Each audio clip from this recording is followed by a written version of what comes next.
Assalamualaikum warahmatullahi wabarakatuh. Salam, Om Swastiastu, Namo Buddhaya, dan salam kebajikan. Yang terhormat Bapak Dr. Ahmad Hidir MSI sebagai dosen pengampu pada mata kuliah Sosiologi Kesehatan pada semester 3 ini.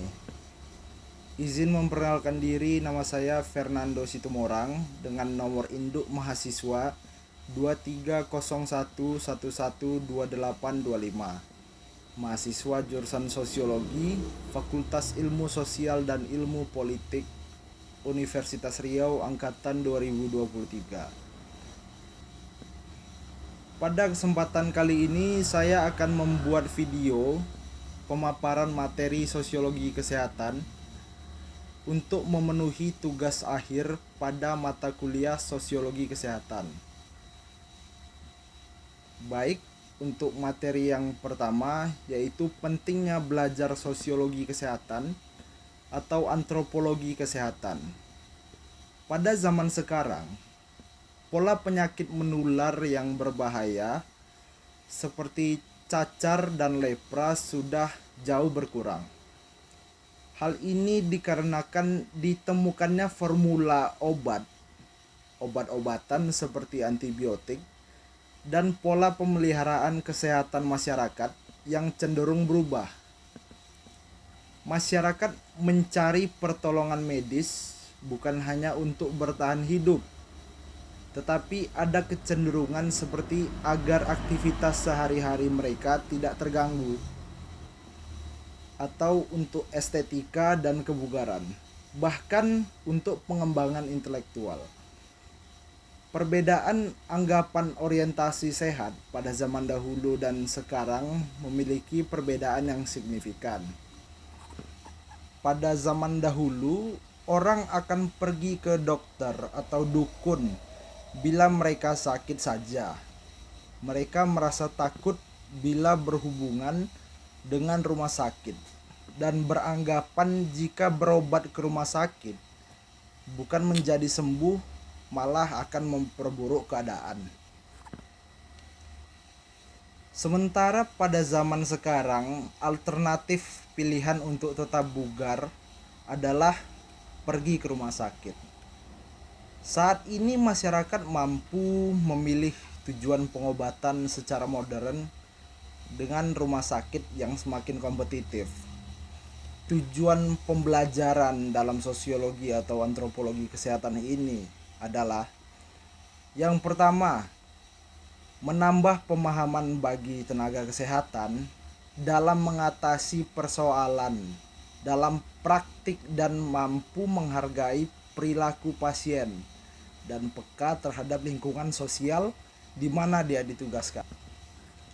Selain itu, alasan mengapa kita harus belajar sosiologi atau antropologi kesehatan adalah memahami tentang perbedaan antar golongan, status sosial ekonomi dalam pola penyakit.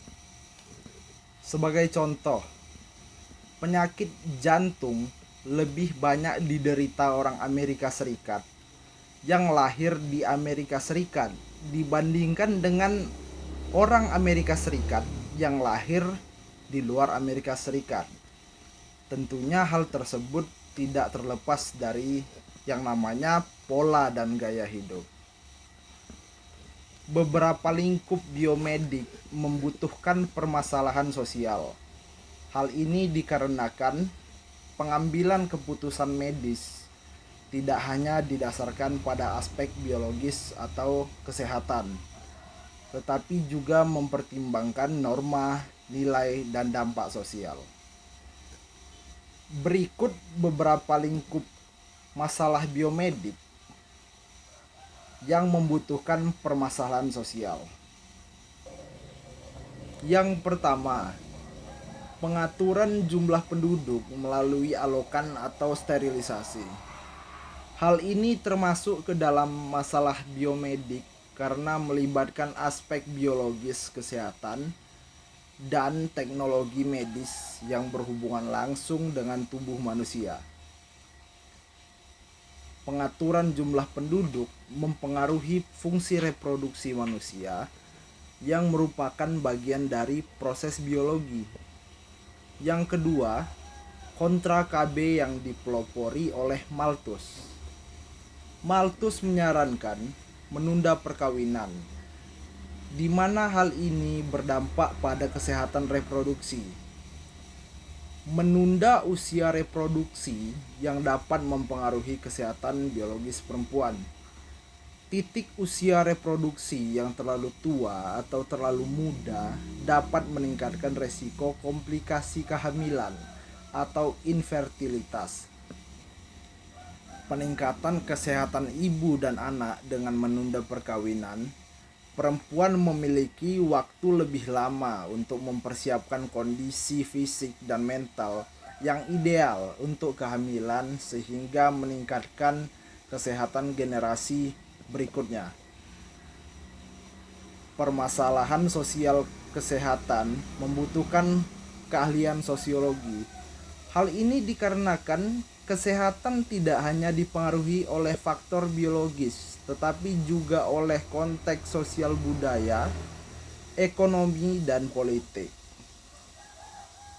Berikut beberapa permasalahan sosial kesehatan yang membutuhkan keahlian sosiologi. Yang pertama, disparitas status kesehatan. Yang kedua, beban ganda penyakit. Ketiga, kinerja pelayanan kesehatan yang rendah. Keempat, perilaku masyarakat yang kurang mendukung pola hidup bersih dan sehat. Kelima, rendahnya kondisi kesehatan lingkungan. Keenam, rendahnya kualitas pemerataan dan keterjangkauan pelayanan kesehatan. Yang ketujuh, terbatasnya tenaga kesehatan dan distribusi tidak merata. Kedelapan, rendahnya kualitas kesehatan penduduk miskin. Masalah sosial berkaitan dengan masalah kesehatan karena kondisi sosial seperti status ekonomi, pendidikan, budaya, dan lingkungan mempengaruhi kualitas hidup dan akses terhadap layanan kesehatan. Kematian disebabkan oleh beberapa faktor seperti kemiskinan, kebodohan, sanitasi, dan gizi. Faktor-faktor ini secara langsung mempengaruhi kesehatan individu dan kemampuan mereka untuk mencegah, mengobati, atau bertahan dari penyakit. Baik, selanjutnya materi yang kedua, etnopsikiatri adalah cabang ilmu psikiatri yang membahas gangguan mental dan tantangannya dalam konteks budaya dan etnis. Selanjutnya ada materi tentang teori label. Teori label menekankan pada labeling, cap, atau tanda perilaku sakit jiwa yang selalu melekat pada individu yang dianggap menyimpang. Sakit jiwa selalu dianggap memiliki preferensi kambuh, baik sementara maupun melekat selama hidup si penderita. Perilaku menyimpang dari norma umum sifatnya universal, tetapi cara penanganannya dari pola penyembuhannya bervariasi. Dalam masyarakat non-barat atau tradisional, orang yang menunjukkan tingkah laku abnormal, kalau tidak bersifat agresif dan membahayakan orang lain, biasanya dibebaskan bergerak di dalam masyarakat. Sebagian masyarakat bahkan membiarkan mereka mengurus dirinya sendiri. Bila sekiranya akan membahayakan, umumnya akan dilakukan pengucilan, pengurungan maupun pemasungan. Fenomena ini banyak ditemui di kalangan bangsa Afrika, India, Asia, hingga ke Indonesia dan Malaysia. Sistem pengobatan etnopsikiatri. Penelitian Prince yang dilakukan oleh penduduk Yoruba, Nigeria, menemukan bahwa sistem pengobatan etnopsikiatri adalah sebagai berikut. Yang pertama, pasien harus tinggal dirawat selama beberapa hari di rumah pengobatan tradisional. Kedua, pada beberapa minggu dilakukan pemasungan sampai dipercaya bahwa si pasien tidak akan melarikan diri. Ketiga, diberikan pengobatan dengan berbagai ramuan dan pengorbanan hewan-hewan. Keempat, terkadang saman atau dukun melakukan praktek trans atau masuk ke dalam alam roh si penderita dengan tujuan untuk berdialog dengan si roh jahat yang memenuhi jasad si penderita. Kelima, bila pasien dianggap sembuh, dilakukan upacara pelepasan yang umumnya dilakukan di tepi sungai, yang meliputi pengorbanan darah, yaitu pembersihan pasien secara simbolik, yang merupakan lambang kematian dan kelahiran kembali dalam kehidupan baru. Peran dokter dan pasien. Yang pertama, terbatas atau universal. Dalam banyak masyarakat, jumlah pengobatan sangat terbatas jumlahnya, sedangkan jumlah pasien sangat banyak atau universal. 2. Permanen temporer. Bagi penyembuh, peranan itu dilakukan secara permanen, sementara bagi si pasien, perannya hanya temporer. 3. Atasan dan bawahan. Bersifat hubungan yang menguasai dan mentaati. Penyembuh yang memberikan instruksi dan larangan, sementara pasien dalam posisi pasif dan harus mentaati. 4. Sukarela, non-sukarela. Hubungan antara penyembuh dan konteks penyembuhan biasanya lebih bersifat sukarela, sementara bagi si pasien cenderung non-sukarela. Spesialis dan pendidikan. Yang pertama itu ada penyembuhan modern yang bersifat sangat spesialis, misalnya seperti spesialis mata, THT, dan lain-lain. 2. Proses belajar melalui sistem pendidikan formal dan cenderung bersifat pribadi. Yang ketiga, sistem pembayaran baku dan diatur secara ketat. Keempat, lulusan dilakukan upacara dan praktik lapangan yang dilakukan secara formal. Berbeda dengan penyembuhan tradisional, yang pertama terdapat spesialisasi, tapi seringkali masih kabur dan tumpang tindih. Misalnya dukun urut atau dukun bayi atau patah tulang, ramuan pantai. Yang pertama terdapat spesialisasi tetapi seringkali masih kabur dan tumpang tindih. Misalnya dukun urut bayi atau dukun patah tulang, ramuan dan peramal. 2. Proses pendidikan melalui sistem informal, yaitu belajar pada yang lebih senior dan dalam jangka waktu yang lama. Yang ketiga, pembayaran bersifat hadiah. 4. Lulusan dilakukan upacara inisiasi yang dilakukan secara informal. Selanjutnya itu ada beberapa kelebihan dan kelemahan. Non-barat memberikan efek psikologis pengobatan cukup efektif. Kelemahannya, sistem ini lambat laun makin hilang karena para pengobatan tradisional banyak yang tidak memiliki kemampuan baca tulis. Sementara di bangsa barat, perkembangannya dan efek penyembuhannya sangat cepat. Tolak ukurnya juga jelas, namun kelemahannya, sistem ini dalam penggunaan obat-obatan seringkali memiliki efek jangka panjang yang baru diketahui beberapa tahun kemudian.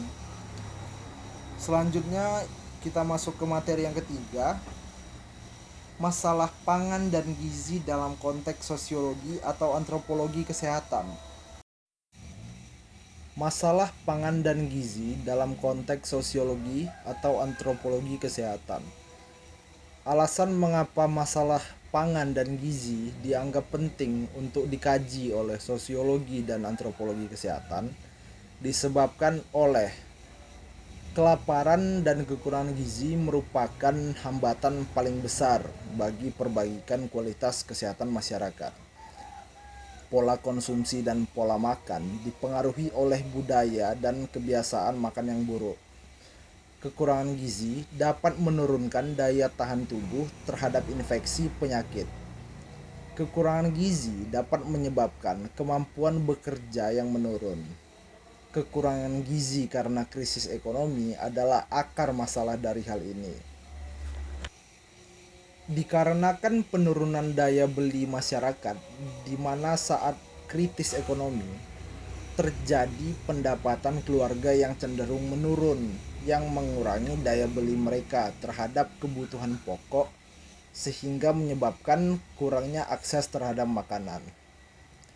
Kurangnya pemberdayaan wanita dan keluarga merupakan pokok masalah kekurangan gizi di masyarakat.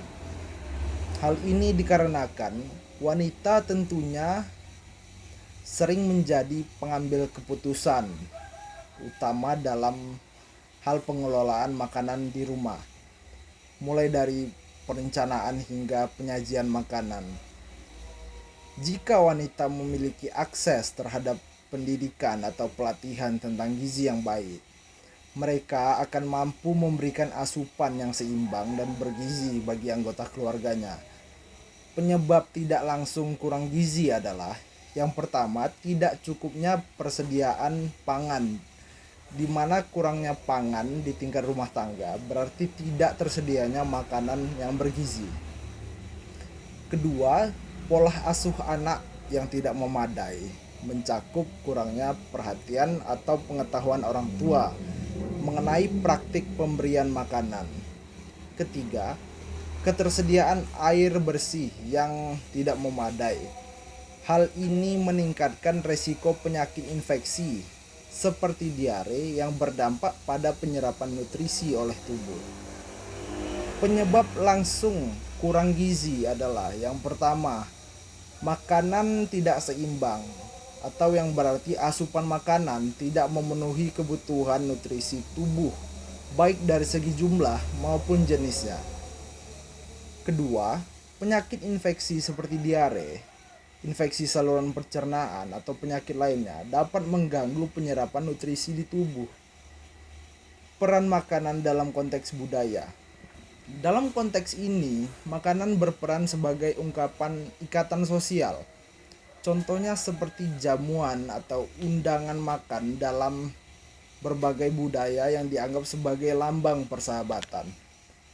Makanan seringkali menjadi hambatan dalam konteks ikatan sosial, terutama bagi mereka yang berpergian dan berkunjung pada budaya lain. Maka makanan seringkali menjadi hambatan antar budaya. Makanan sebagai ungkapan kesetiakawanan kelompok dalam masyarakat modern untuk menciptakan kebersamaan. Diciptakan makanan bersama dalam meja yang besar yang melambangkan persahabatan. Sementara dalam masyarakat tradisional, makan bersama dilaksanakan dalam berbagai acara seperti peringatan upacara adat, perkawinan, atau yang lainnya. Makanan juga melambangkan identitas suku, bangsa, dan nasional. Revolusi makanan modern terhadap makanan tradisional menyebabkan perubahan tekstur makanan dari segi kimiawi maupun fisik yang berakibat pada berbagai penyakit dalam sistem pencernaan. Titik revolusi makanan modern juga menyebabkan konsumsi gula semakin tinggi. Maka biaya pengobatan penyakit akibat kelebihan gula dan kerusakan gigi menjadi meningkat, sehingga menyebabkan munculnya penyakit peradaban. Penyakit peradaban ditandai dengan pola peralihan gaya hidup dan pola makan. Pola pekerjaan lebih banyak bersifat sedenter atau ditandai dengan banyak duduk. Pola hidup sedenter juga banyak dilakukan oleh para petani modern yang dengan hanya duduk di fasilitas tempat dia melaksanakan pekerjaannya. Sekian dari pemaparan materi untuk tugas akhir mata kuliah Sosiologi Kesehatan. Mohon maaf apabila ada kesalahan dalam penyampaian kata. Terima kasih. Wassalamualaikum warahmatullahi wabarakatuh.